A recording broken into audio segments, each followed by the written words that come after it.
10:30 tonight, Monday the 9th of May. So 10:30. Only with this included. After this, we have only 10 more press conferences. Eh? Oh no, he told me. It would be really interesting before the season. How many press conferences did we have? No, far too many. Let's go. Tournament embargo, please, for those who are doing. Paul from the Echo, and take a couple more. Paul. Yeah, again, I just wanted to ask about Naby. He said recently that he doesn't feel as though people have seen the real Naby Keita during his time at the club. I said that, or he said that? He said that a few weeks ago. Would you be a little surprised to hear that? And how hopeful are you of keeping on the club? Because he's only got a little over 12 months left now. Yeah, no, I'm not surprised. I think the same. We had moments where we saw Naby at outstanding level because he's an incredible player. But we spoke about that. Interrupted through injuries and stuff like this. He couldn't get real rhythm. And now he is in a completely different situation. So it's probably the longest spell he was without an injury, to be honest. No, I'm not surprised about him saying that because I see it the same way. Thank you. Any more? Dominic? And then Paul. Just back to the whole country support and Liverpool thing. Do you almost take it as a backhand compliment? No. I think you should take it as a backhand compliment if he means it as a backhand compliment. I didn't. Well, he wouldn't be talking. What the point is, he wouldn't be talking about it if he wasn't worried about Liverpool still being a threat. And I imagine now the situation. We would not be there. We would not be that close. Imagine that situation. Then the interviews would be boring like whatever. You have to make sure that some excitement, and we talk about, and there is an exciting battle for who will stay in the league, and there's an exciting battle for who will qualify for the Champions League. But imagine now, we would be that close. That's completely normal. We all feel the tension. We cannot say we don't feel it. After the Tottenham game, it was not that I thought, great that this happened. But before you can deal with your own emotions, you face already 20 cameras. So, and that's how it is, and that's what Pep did in that moment. So, and obviously, there are a few things that I don't take it as a nice. Thank you very much for learning something new, a backhanded compliment. But even the German version of this saying, I didn't think for a second when I saw it. I rather think that this, whatever I said in the last press conference or whatever anybody said, and then he probably thought he has to make this point. You know all much better than I do that it's not the case. So even you wear a blue shirt today, to be honest. Thank you very much. Keep me on my toes. And so it's all fine. Nothing what Pep said will change our situation, and it's absolutely fine. Okay, Paul, I think that's us for this press. I'll finish with Dave. Go on, Paul, and then Dave.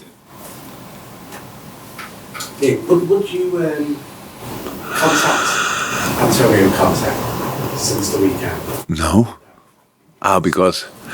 Just because you've brought up a couple of times that you wouldn't, when you have a camera in your face, immediately after. No, it's what I think. It's just not what I should say. Yeah. Because it's not appropriate. So it's like we didn't lose, but I felt like in a moment you lose. And I was really, I thought, it was all fine. You say what you have to say, these kind of things. And then all of a sudden, one of you guys, I'm not sure, asked, and what you have to say, great, how Tottenham defended. And it was like the moment it clicked. No.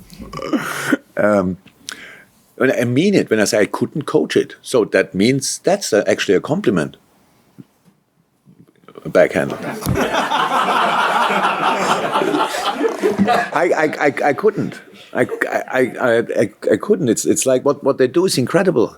So, but it's so difficult for the opponent, obviously, which is one part of the job we have to do. So make it really difficult for the opponent. So they make it really difficult for the opponent to score.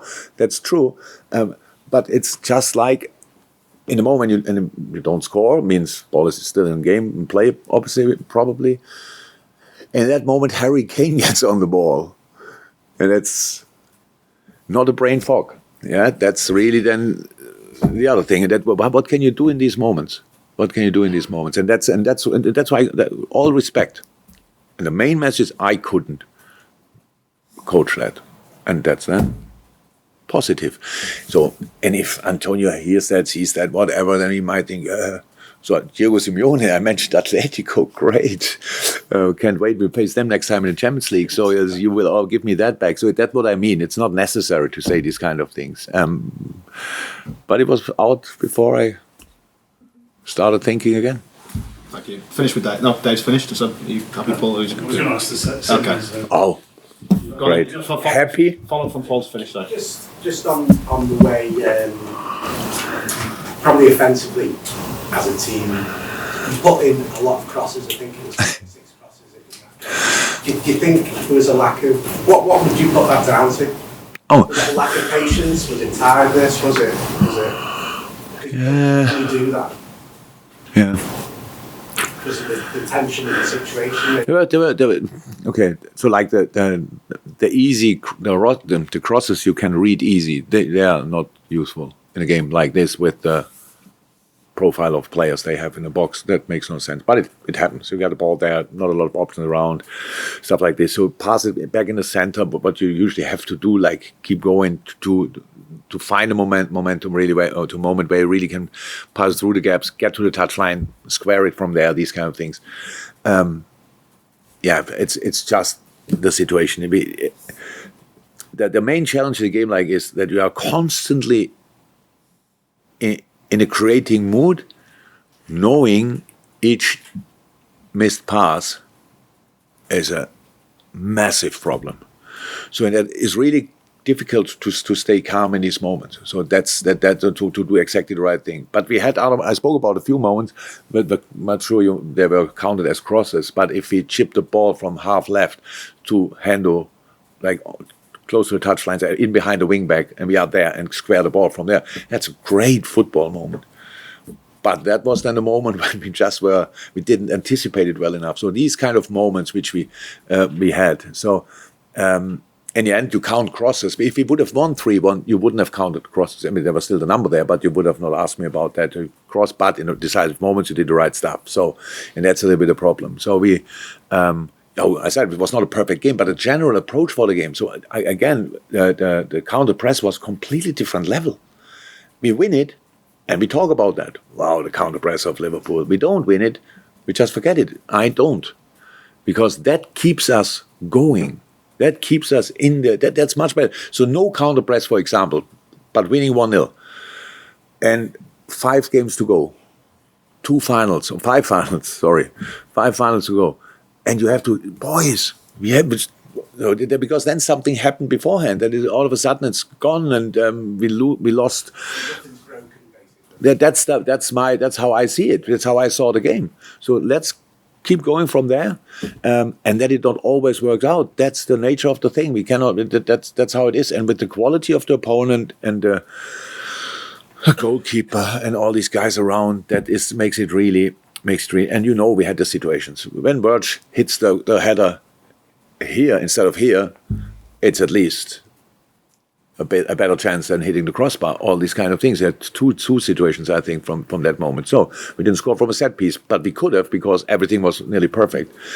And then you have to accept that, and I do that. And now let's use the good things, delete the bad things, and go from here. Thank you, guys. See you again. See you. Cheers. Bye.